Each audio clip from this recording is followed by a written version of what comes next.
Hi. Thanks. Cool. So I think this talk was titled like blockchain or education innovation with the blockchain, which is like kind of what it is, but not exactly. More so, I'm talking about the methetic opportunity in distributed computing. Methetics is the science of learning, and so the topic is how does the presence of distributed computing systems and crypto systems in society change how people learn? And so basically, you can frame this in two ways. One, like fast forward into the future, right, where everything worked, blockchains are everywhere, people are using this to run societies, schools, governments, banks, whatever. This technology is omnipresent in our days, right? So kids, children are actually interacting with decentralized systems in their day-to-day lives. And so the question this raises is, how does this change their minds? How does the structure of the way they approach life, learning, and knowledge change as a result of interacting with these systems? And this may seem like potentially putting a little too much onto like blockchain systems, right? Like, is this changing people? But I think it does. I think a lot of us would agree that it's sort of a very fundamental perspective shift, kind of in the lineage of computing as an innovation. And so I think this is a really valid question. And I think we need to care about how the things we build changes people's minds. We need to care about how it transforms the way you think about the world. And so what this comes down to is learning, is the creation of knowledge, and learning at multiple levels. Learning within an individual, how do I learn in relation to society? How do I create knowledge in myself? Learning in relation to a community, how do we learn what it means to do sharding, or how do we learn any of this? How do we create knowledge? And so I would like to tie a lot of this back to a specific theory of knowledge from a psychologist called Jean Piaget called Constructivism. And basically what this boils down to is this idea that knowledge is constructed within individuals based on the interaction between what you experience and your ideas. So for a little just frame, I'm gonna jump into constructivism, sort of theory of knowledge, then I'm gonna jump into learning, and then I'm gonna pull it back to like, how does this actually influence what we're doing? So constructivism. This is how people construct knowledge, how I decide what it means to know something. I have an experience, I have an idea, and those two might have a difference, and I attempt to reconcile them. This is coming from a genetic epistemology perspective, which is essentially tracing back the genesis of knowledge. And how does that, if we study that, what does that teach us about knowledge? So it's the two major concepts in it are this idea of assimilation and accommodation. Assimilation is when I take experiences I have in the world and I fit them to my ideas. So you could kind of frame it as, when you, I'm sure this has happened to all of you, where you go out in the world and you're faced with a problem and you're like, oh yeah, probably a blockchain could fix that, right? We're assimilating the world into our mental models. And accommodation is when you change your mental model to fit the world, where it's like, oh, I entirely thought that this would work, this would be easy, and it turns out the world doesn't work that way, and I have to change the way I approach things. And so this theory, I think, was around, sort of propagated in 40s, 50s, somewhere around there. And it focuses specifically on just like, what is knowledge? It doesn't really focus on a process by which we can propagate knowledge or create knowledge. And so sometime after Jean Piaget, there was this proposal for Constructionism, which is a learning theory. And weakly, it's this idea of learning by doing. You do things, and then you build things, or you write things, and that creates knowledge in yourself. More strongly, it's this idea of learning by creating meaningful artifacts. Meaningful meaning that they have an impact on your experience. So your ideas will only change, or change most effectively, when the artifacts you're creating have an impact on your experience, right? It's that relationship between ideas and the world again. And so this was put forward by Seymour Papert, who is this really incredible mind. He was a pediatric psychologist, AI researcher, and computer scientist, so this really neat intersection. And it sort of recasts Jean Piaget as an epistemologist. Instead of like him just studying how children learn, what we're really studying when we study learning is the genesis of knowledge itself, or what it means to define knowledge. So Popper kind of proposed this idea that like, okay, if we understand that knowledge occurs in these ways, we can, and we understand that knowledge, when you're constructing knowledge, when you're actually having experiences, you're using models, information, and resources that come from your environment, using like things your parents told you, things you see, the idea of basically culture impermeating mental models. And so we can actually construct environments, Popper calls these microworlds, in order to intentionally give people learning powerful ideas. And so the most important piece here, and this is sort of like the core of the exciting ideas that Popper produced, which was computers, the generalized computational environment, can be a constructed environment for meta-methetic ideas. So methetic, the science of learning. Meta would be like basically thinking about, learning about, thinking about, it loops back on itself and I'm being messy, but the idea is that we can impart ideas about the construction of knowledge to self through computers. And this kind of stems on the idea that everything in a computer is knowledge that's constructed by people, right?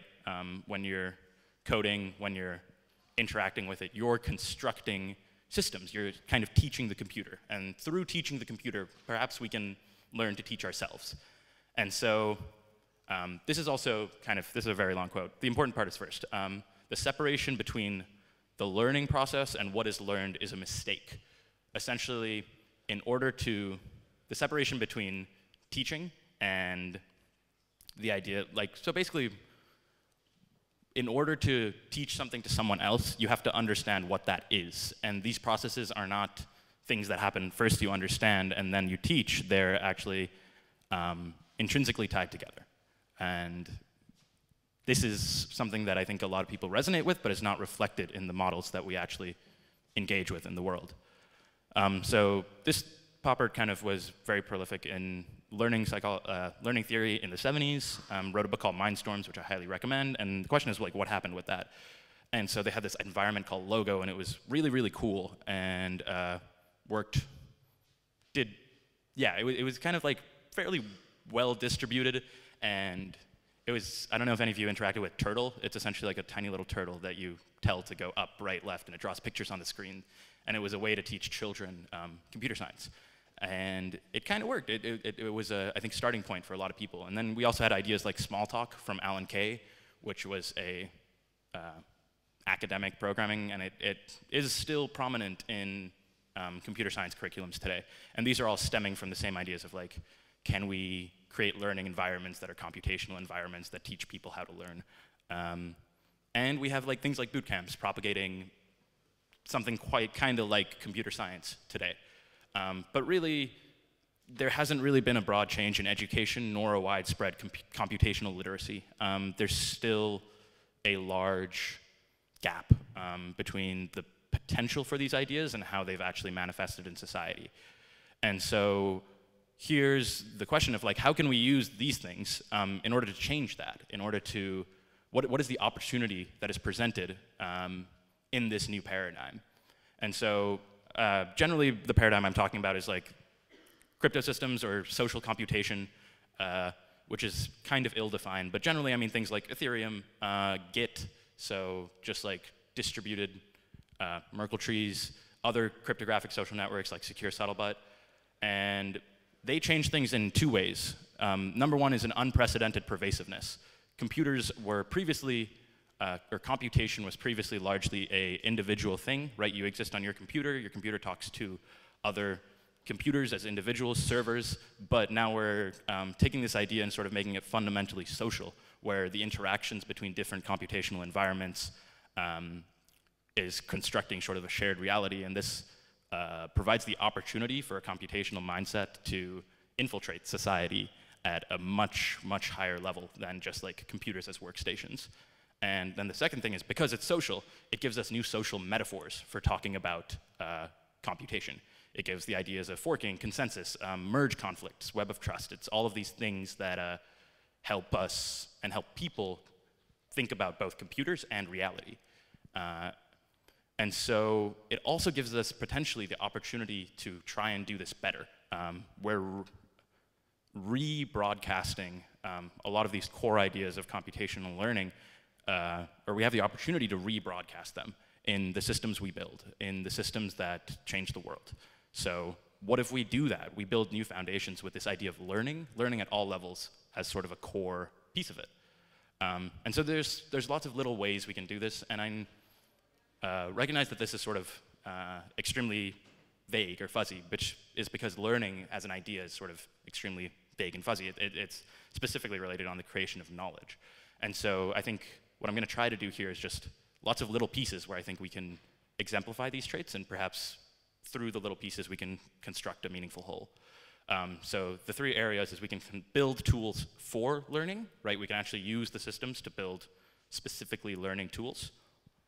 Also, all tools we build, regardless of whether they're for academics or learning or not, can have learning-oriented or learning-first features, right? Like, even if we're building governance systems, learning can be a first-class citizen there. And learning can be a way to build tools. The way we research, the way we develop, that learning can be a first-class citizen there too. And so tools for learning, I work on a project called Fathom, and this is kind of what we're thinking about, like how do we put together assessment systems in order to allow people to learn freely. And there are also other sort of dApps or systems we can build to do that, like prediction market systems for sourcing and incentivizing new knowledge. There's a lot more there potentially, but this is kind of the most obvious point. And the more subtle ones, I think, are things we should have in tools. For example, this idea of view source, which is something that's really taken for granted in web browsers, but like we don't really think about it in terms of smart contract systems. This idea of making available, again, the computational ideas to the people who are interacting with these systems. Simulations, allowing people to play with the crypto systems we build. I don't know if any of you guys, there's this really good simulation of game theory as a way, I forget what it's called, but that's the URL, where essentially you pick strategies and simulate a bunch of runs of game theory agents doing it. And it's a really playful, interactive way to learn the ideas of game theory. Or do we need security-like signals? So the way web browsers signal security to the users, do we need to signal learning? Do we need to signal that the website is open source, or the smart contracts are open source? Do we need to make that as primary a goal as security? Which is, you know, a little radical, but ideas. Or there are also systems we can take that are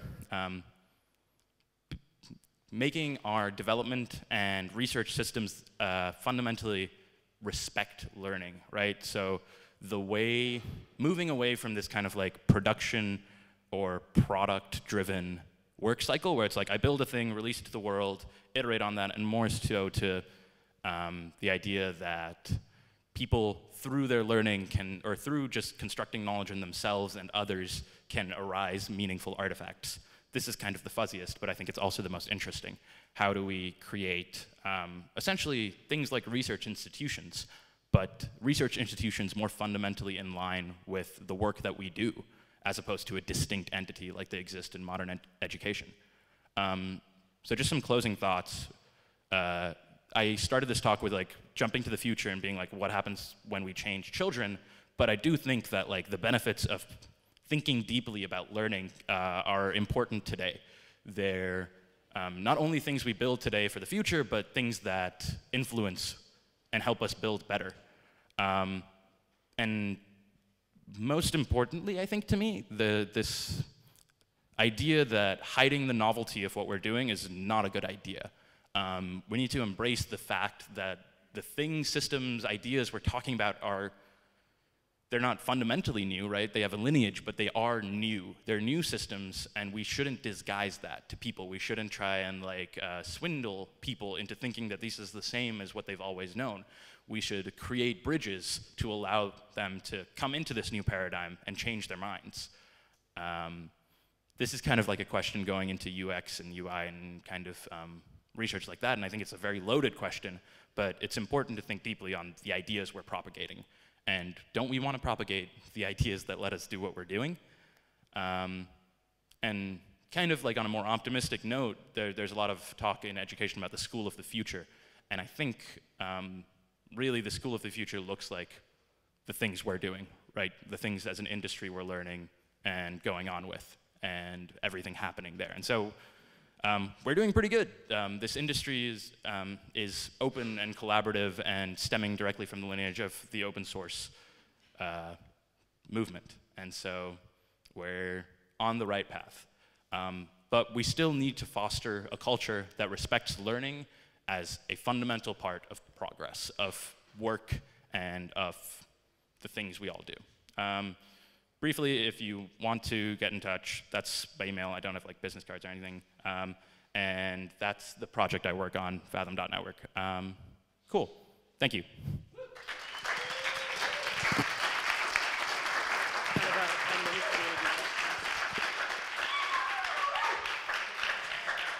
Yeah.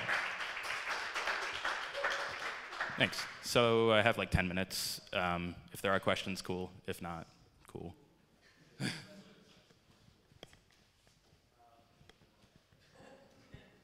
Cool.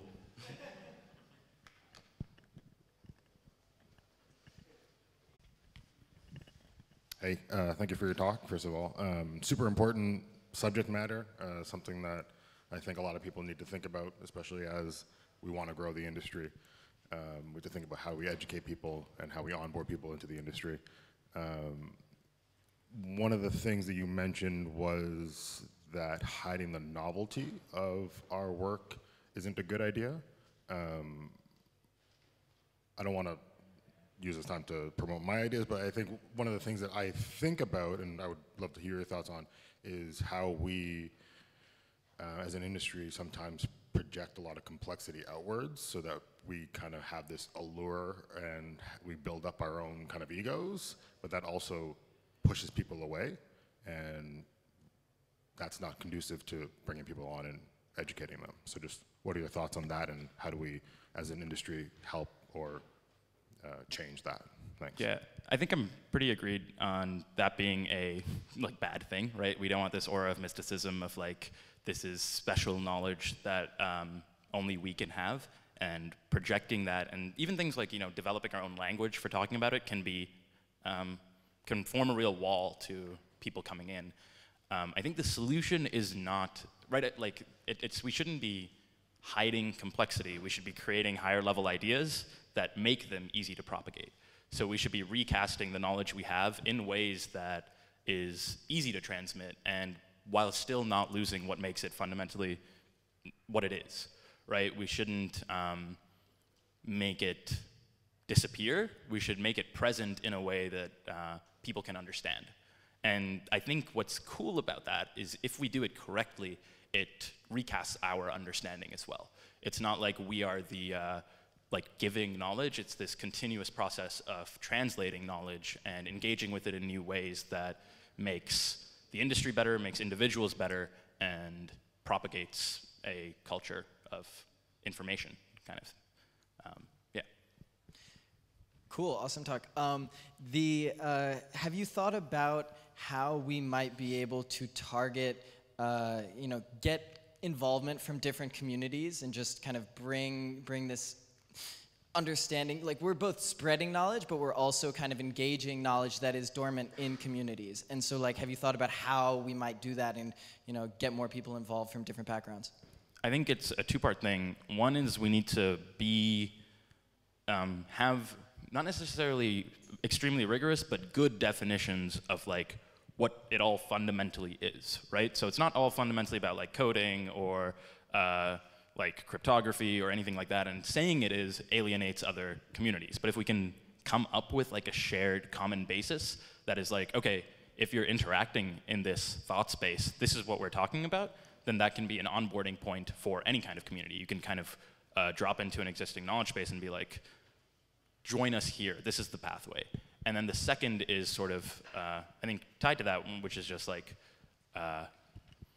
expanding our definitions of what is valuable work in this space, and kind of opening the doors to let people engage how they can. I think it's a hard problem, but I think the easy solution is just like create opportunities for it, like give people money for weird things and new things and different spaces and all sorts of stuff like that. You said that what we're doing is new, but it comes from a lineage of thought. And so particularly as it relates to constructivism, can you talk a little bit about the lineage that what we're doing comes out of? Because I don't know anything about the background. Like, how has constructivism been applied since its creation?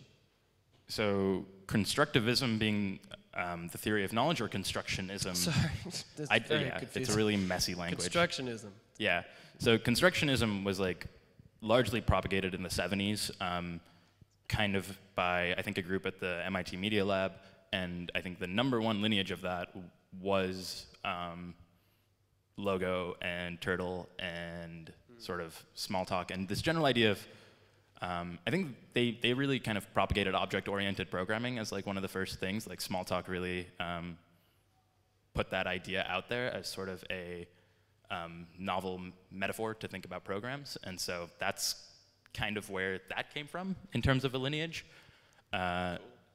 Constructionism kind of, at least since the 2000s, I think it has not seen as much of a vitalization in society. I think it is present in the open source movement though, and how people engage with software in general, right? The idea that like forking, running, experimenting with software is a way to learn is kind of still becoming a thing. That wasn't a very robust answer, and I don't have a very robust timeline for it, but I would love to get into that more. Cool. So I guess I have a question about what you see in the community now. Do you believe that there is that a large percentage of the community is actually learning, or do you think that it is memorization? No, so this is interesting. I think there was like a tweet from Vlad a while ago that was like, maybe the most important thing that came out of this is all the learning it inspired, right? Like, I think there is a genuine shift in mindsets and a genuine progress being made in how people create knowledge. I think there is new knowledge being created in selves, right? And that's present just in how eagerly people are attacking the world. It's like we got this thing that we think is exciting, we're going to apply it to everything.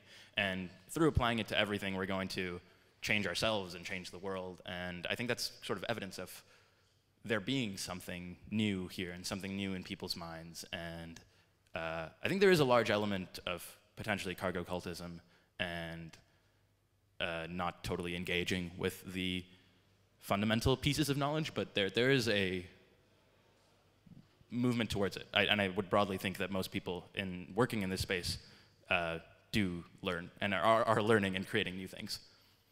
Yeah. There was someone.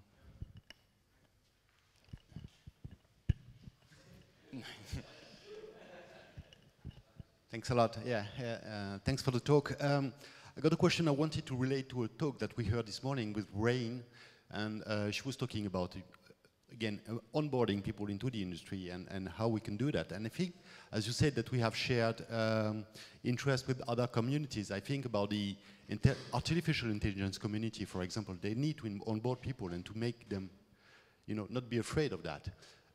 My question is, do you think that as an industry, we have kind of a disadvantage, in the blockchain industry to onboard people because of either the much trolling that you get when you try to enter the community, and of the sometimes bad image that you get through the many scams in the projects? Is that some kind of disadvantage for the industry? Probably, right? The way people engage with this, if the way people engage with this ideas is by the noise that we project, then that's sort of seeding the wrong thoughts. It's setting us off from the start. And I think potentially you could tie the image problems or the trolling to a problem with our understanding ourselves. I think we're still, where we don't totally have robust ideas of the knowledge we're working with. We're still building the framework. And because we exist in this in-between space, social experiences like trolling, like you know, extreme signaling, are a way of survival, a way of people to work with this stuff. And I think changing that will be fundamentally an idea of learning and us learning about ourselves in order to come to a strong shared understanding and culture before we can, or through a process of taking that outwards. Yeah. Cool. Thanks.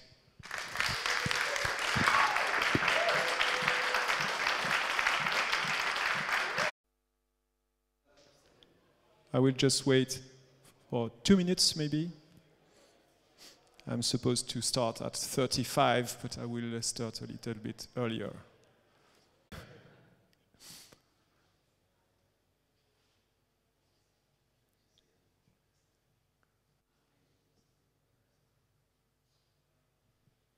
I will talk about the French administration. You will be familiar with the concept.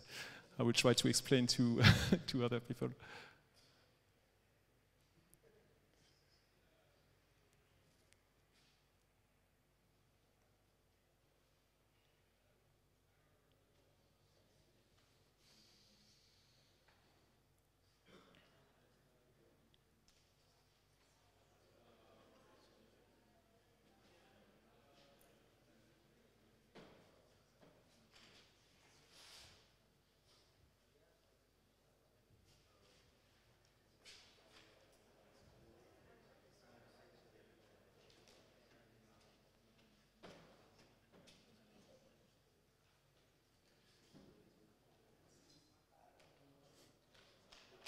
So, it's 30. If ever you want to find me later, you can spot my red jacket. I will talk, so I'm Jean MILLERAT from the Conseil départemental des Hauts-de-Seine. I will explain what's this strange public administration, a local government. And I recently experimented with a smart contract. So what I will give you is a presentation of a sort of a micro field report, but also some general thoughts about how public administrations can use the blockchain and do some good with that. The question I started with when I started this micro experiment is the blockchain ready now? Do we have something that can be of real practical use right now for local governments and for citizens who benefit from the social services of these governments? And is there a very small subset of use cases that are relevant for local administrations, or is there a broad scope of inspiring use cases or ideas that we can take inspiration from? And also, as I am an engineer, I know that engineers tend to be very happy with engineering issues and tend to deviate from the focus on the user to focus on architectural issues, engineering issues. So how to keep really our focus on the needs of citizens, and especially the needs of vulnerable citizens, because this is the raison d'être of the administration I'm working for. And also, I was expecting some obstacles, but maybe not the ones that I will show you. So I worked in the private sector, in the industry. I worked at Motorola Labs. I led a team of machine learning researchers. But as a volunteer in non-profits, I felt like these kinds of private organizations were a little bit too soul-sucking for me. And so I switched my career. I had an experience as a social entrepreneur during 5 years. Then I led the innovation activities of the French distance education agency, the CNED. And now, since last June, I'm working at the Conseil départemental des Hauts-de-Seine. And in France, you know, we love food, and we love the millefeuille. You know millefeuille? Millefeuille is this pastry. And in the public sector, we talk about the millefeuille administratif. The millefeuille administratif is the idea that we've got a stack of institutions, of public institutions, with responsibilities that differ from one layer to another. On the very top, we've got the state. On the very bottom, or I could have drawn the citizens, but we've got the city councils. And I work just in the middle in the department council, the Conseil départemental. And you know Paris in the middle. On the left, all the left part is the Département des Hauts-de-Seine. And you can think of the Département des Hauts-de-Seine as a kind of upper middle class suburbs that is rather close to Paris, also business district. And here is how it looks like in some places. So we've got really nice places, nice parks, nice gardens that are managed by the Conseil départemental. And this is a strategic choice to have really nice places to live in. We organize events, music festivals. This is Rock en Seine. This is the Parc de Sceaux. So we've got nice castles, nice parks. And really, everything is made by the Conseil départemental so that the citizens can enjoy living in this place. And we've got the Seine Musicale, which is an art scene just in the middle of the scene of the Seine River, on an island. And why do we focus so much on the environment and culture? Just because we want to attract that. We want to attract talent. We want to attract highly educated population. Why do we want that? Because talents brings money. Because when you've got talents, you've got happy recruiters, happy employers, and we've got a very, the biggest business district in France is located in the Département des Hauts-de-Seine. This is La Défense, with the arc in the middle. And we've got many headquarters of really giant firms here. And why is it important for us to have these firms? It's also because they pay taxes. And what do we do with these taxes? We play Robin Hood. So the Conseil départemental des Hauts-de-Seine is about 6,000 public servants. And most of our activities are to redistribute wealth or to help vulnerable populations. And in particular, people struggling with social exclusion, poverty, disabilities. If you have a disability, you come to our offices so that you get certified as someone with a disability, and then you can get some subsidies or help in various ways. We also work on people who are aging and maybe losing their daily life autonomy, or victims of child abuse. When we've got some children, we can put them in families that will take care of them while there may be some judicial process or I don't know what. And we also work for pregnant women, for newborns, middle schools, pupils. So really the social services and solidarity is the heart of the activity of the Conseil départemental. So that being said, what can we do as Robin Hoods, as public governmental Robin Hoods? What can we do with blockchains? So I had this question: how is it usable for the good, for these vulnerable populations? And there are many use cases, many actors, many initiatives doing social good with blockchains. This morning we had a nice presentation by Vanessa who gave us a broad overview of what's being done in this field. So of course charities are really the main field actors in this sector, and many applications of blockchains are used for fundraising or new ways of donating to charities. The question of supply chain transparency, either for ethics or security or many other considerations, is a main focus for many projects. Recycling plastics, so recycle to coin, plastic bank. I think you will be able to find all the names of these actors if you are interested later on the presentation. But these, what I felt is that all of these projects are a little bit too far from the business of our administration. Because we are not a charity, we are not a private business, we are not a social enterprise. But some of them may have something in common with our mission.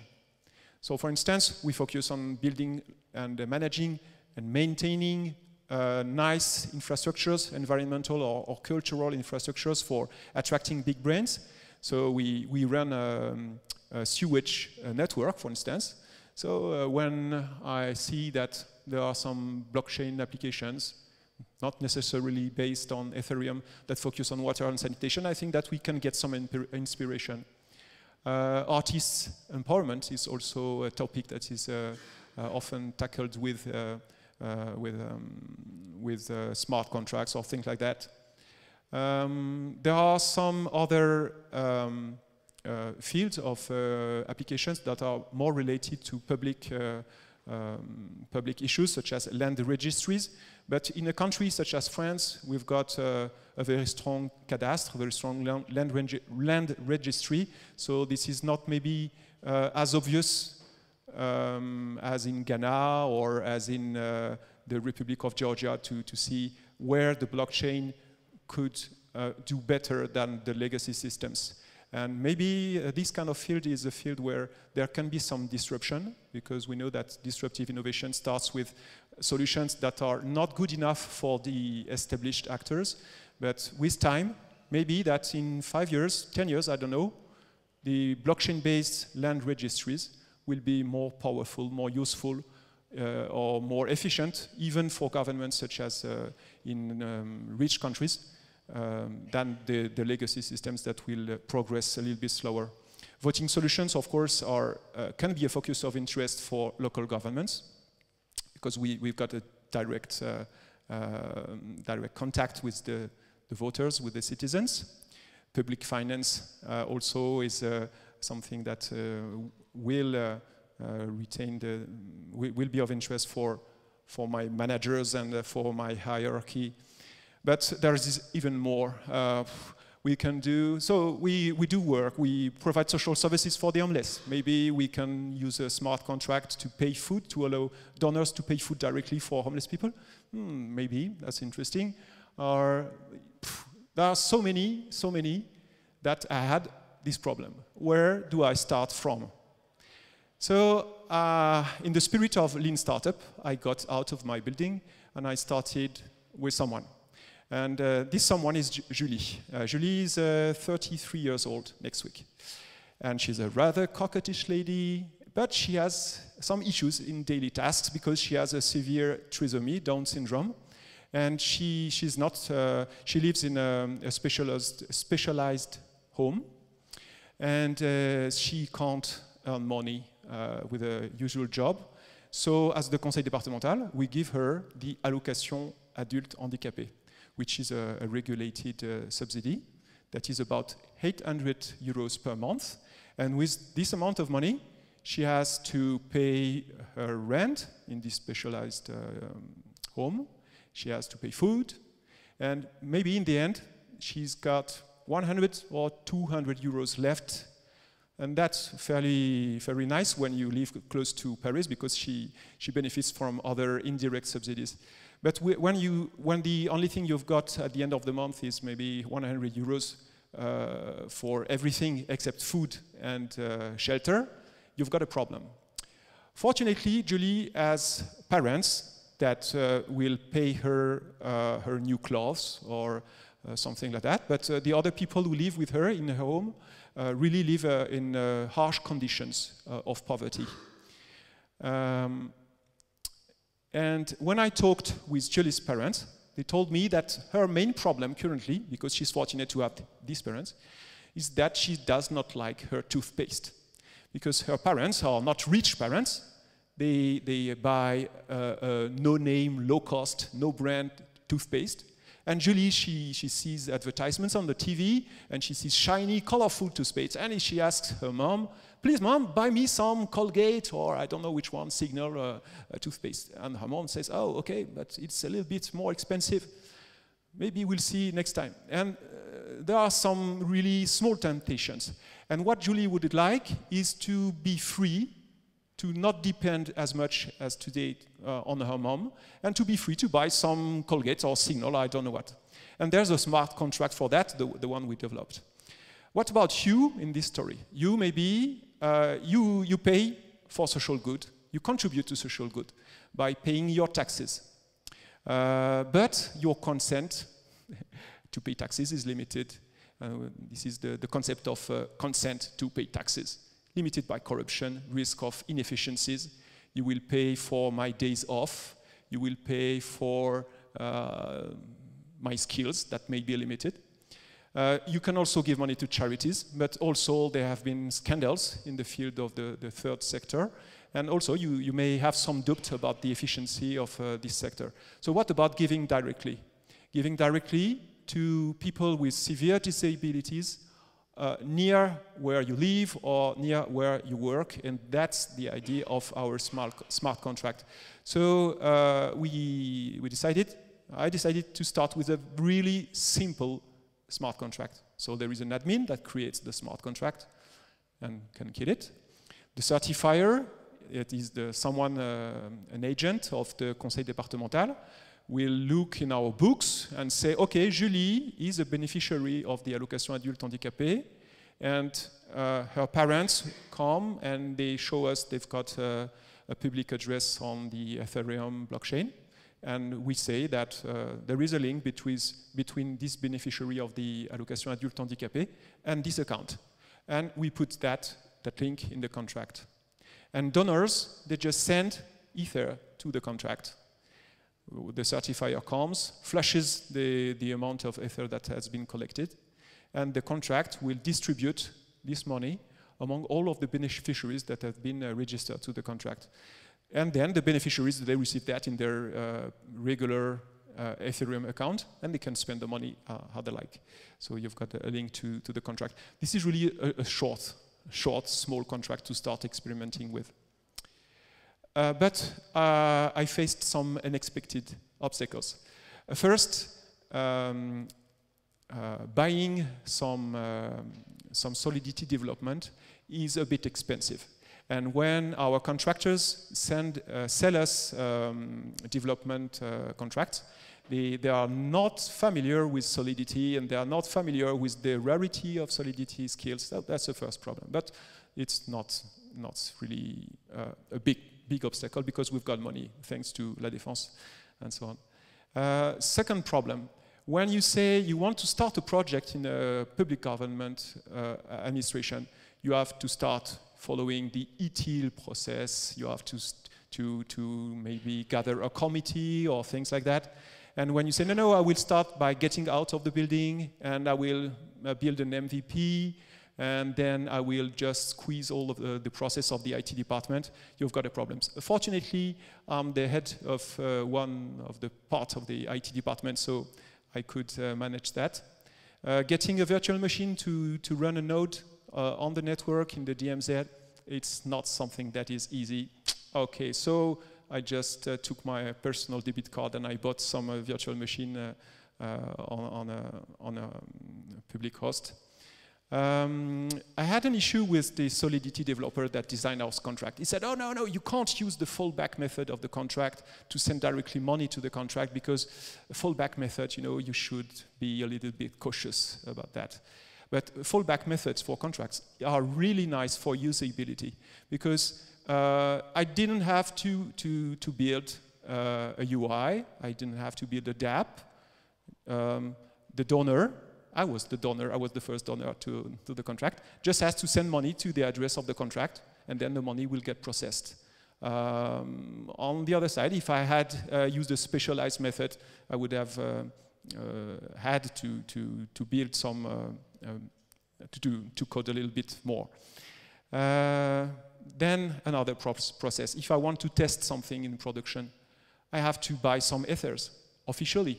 The Conseil départemental has to buy some cryptocurrency, and that's not something our financial department is familiar with.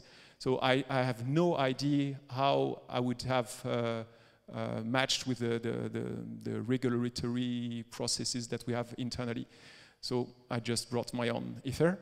And also we had some issues with Truffle that had hiccups while deploying, and unfortunately our developer could work around that. Then we got some Ether in Julie's account. So her parents were the users because Julie is not autonomous, so her parents are still our legal tutors, and they were doing the experiment with me and my colleague. So we got some Ether in Julie's accounts on the left side, and we've got the toothpaste on the right side. We said, okay, we will start by maybe buying some toothpaste at Amazon. And the problem is that, you know, on some cereal boxes, you've got games like Dora, the explorer, has to find a way to this place. And that's a little bit what we felt when we talked with the parents and say, what can we do really now with this Ether thing?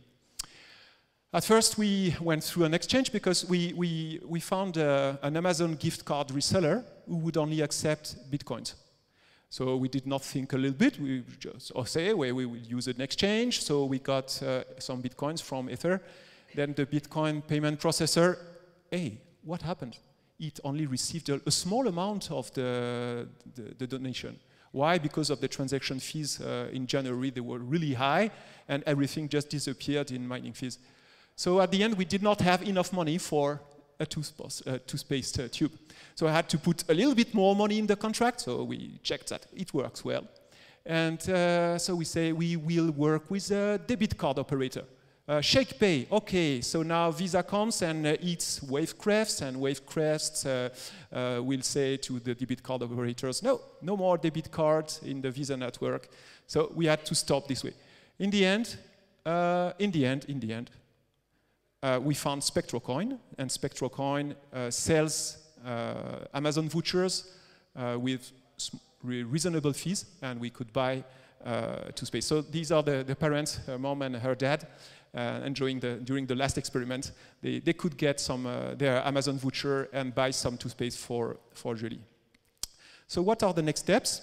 The next steps are to sell this the idea of innovation to an organization that is very much focused on executing its business model, executing its mission, and not losing time on anything else. So time is really scarce in such an organization, and innovation is really not the obvious thing in the DNA of local governments, as you can guess.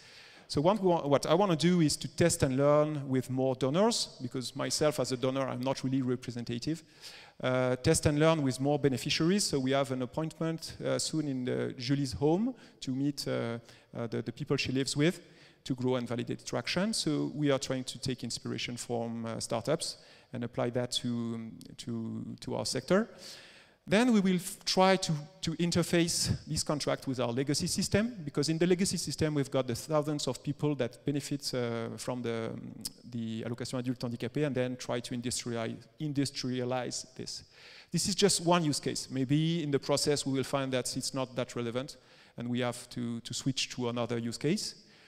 In the end, what would be nice is to have a kind of incubator or accelerator for experimenting in the lean startup way, how we can use blockchains for social good in public administration such as the Conseil départemental. So you can find me, this is my email address, and I'm ready for questions if you have any.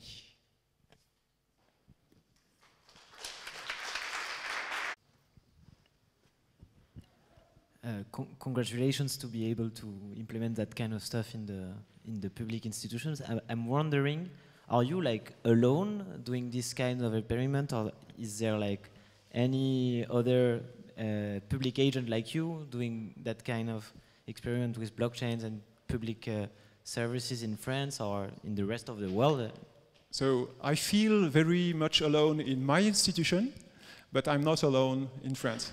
There is a group of people talking about blockchains in the Association des départements de France, the French Association for Departments, for conseils départementaux. There are also experiments. Most of the national French effort on public innovation is led by a central agency that makes a link between the IT departments of the ministère. This is the SGMAP and the DINSIC. So they already have an incubator for what they call startup data, state startups. These are the guys, there was a presentation by some guys from Octo talking about France Connect. This is there are some people in this ecosystem, but it's a rather limited one. But there is currently a will that is displayed by the central government about fostering public innovation using new technologies, not especially blockchains, but new technologies.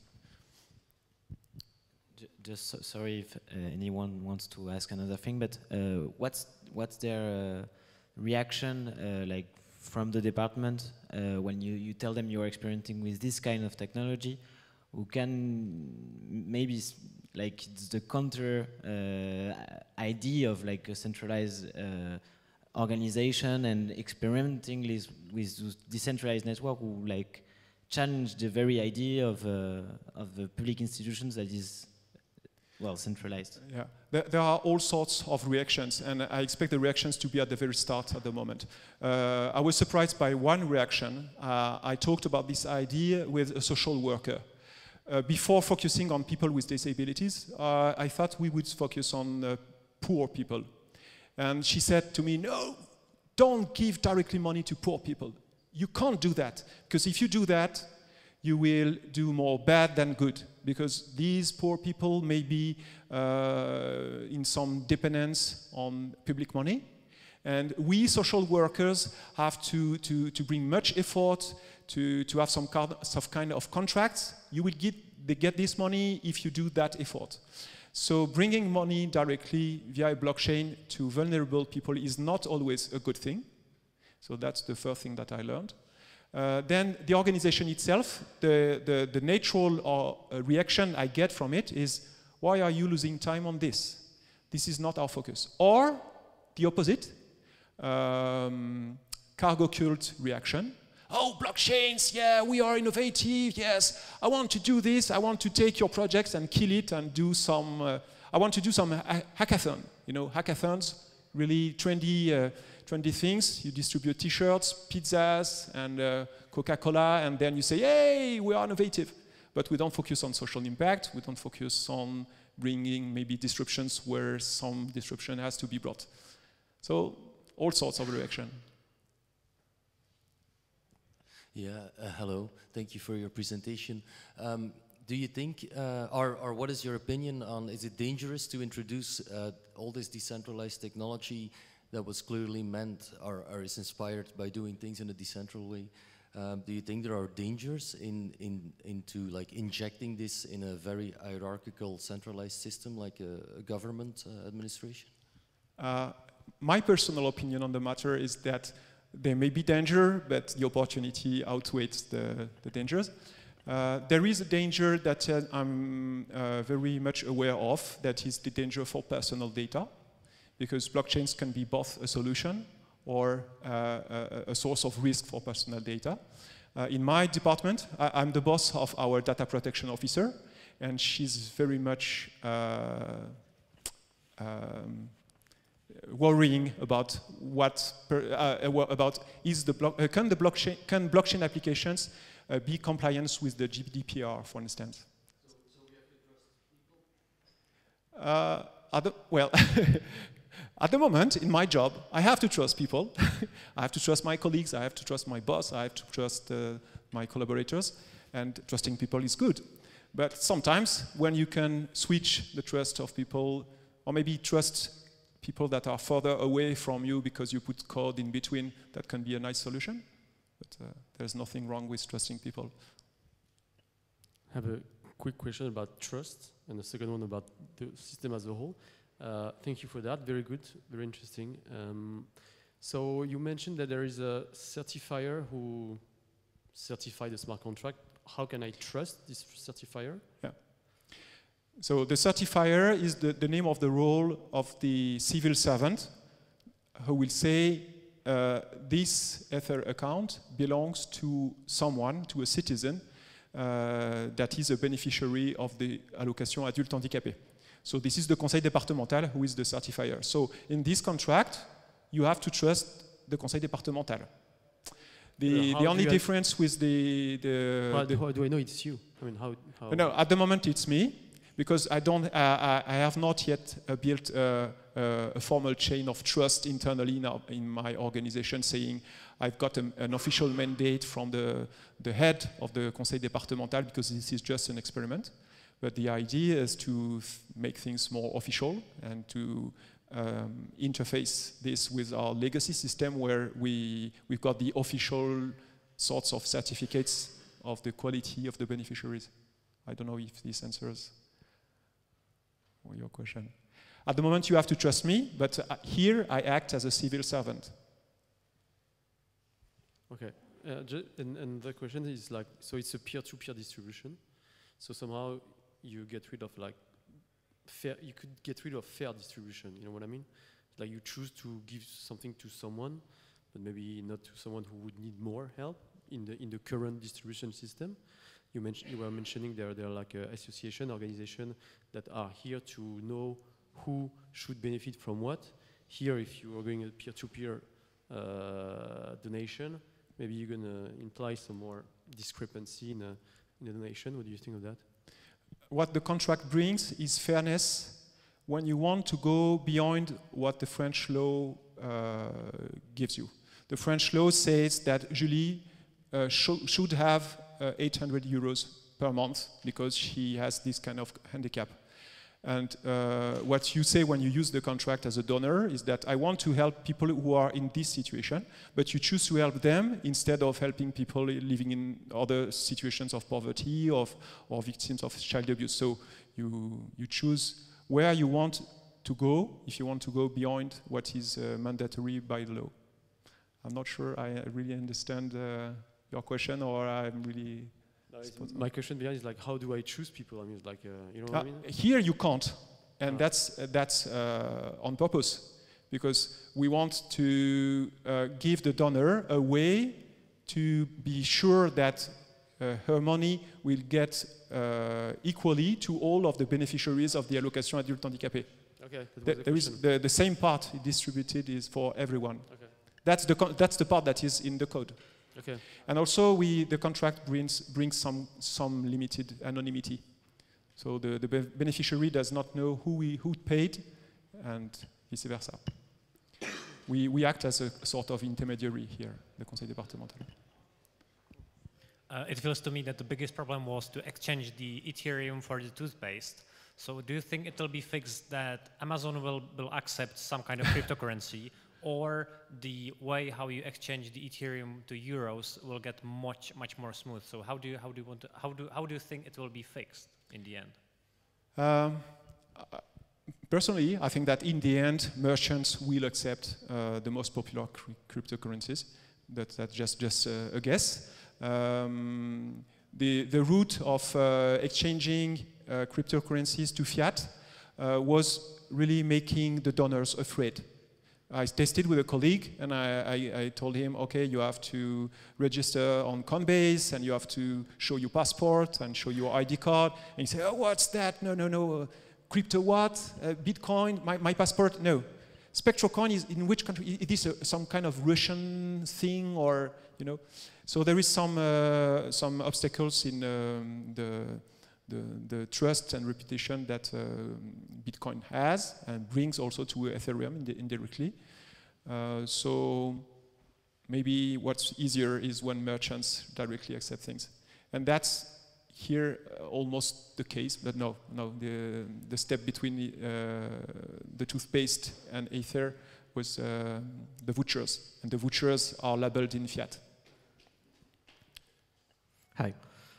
I understand, as the user said it, that it might be difficult to create an account to understand the basics behind all this. We know that there's a handicapped person.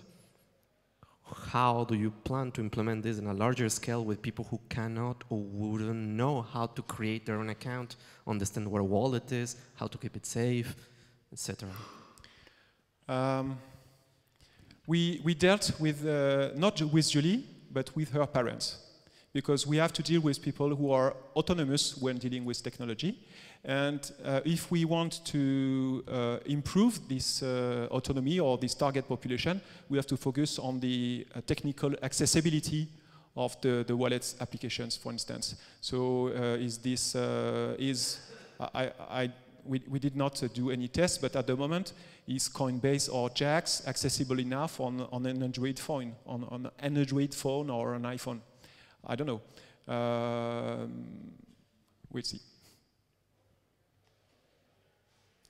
Thank you.